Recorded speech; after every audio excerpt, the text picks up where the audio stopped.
काम सुरवाडे जांभूळ धरणाचं काम सुरवाडे जांभूळ धरणाचं काम सुरवाडे जांभूळ धरणाचं काम काम चालू झालंच पाहिजे। सुरवाडे जांभूळ धरणाचं काम सुरवाडे जांभूळ धरणाचं काम सुरवाडे जांभूळ धरणाचं काम सुरवाडे जांभूळ धरणाचं काम।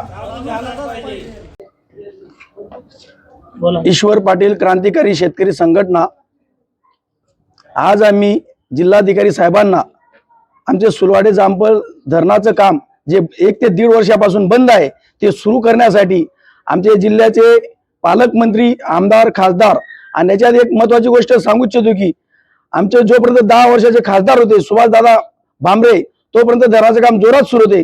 खासदार पराभूत झाल्यानंतर आज ते खासदार पराभूत झाल्यामुळे धरणाचं काम बंद आहे। 70 ते 80% धरणाचं काम झालेलं आहे। गाव पातळीवर पाईपलाईनचं कामं जोरात सुरू आहेत पण धरणात पाणी नाही।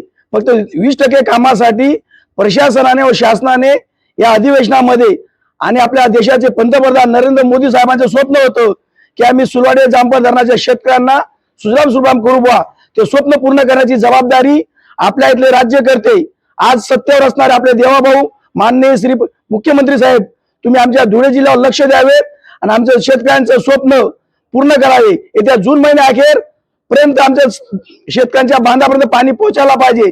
धरणात पाणी नसल्यामुळे योजना बंद आहे।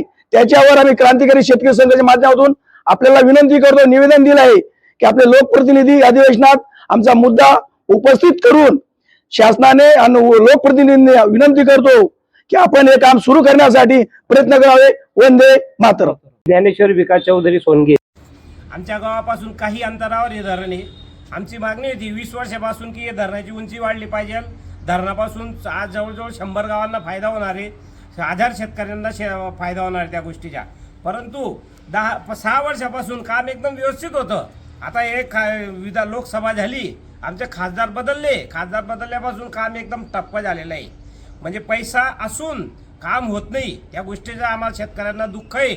म्हणून आम्ही विनंती करतो देवाभाऊंना, पैसा आहे तुम्ही ऑर्डर करावी, काम चालू करावं आणि जून महिन्यापर्यंत कुठल्याही परिस्थितीत हे काम पूर्ण झालं पाहिजे।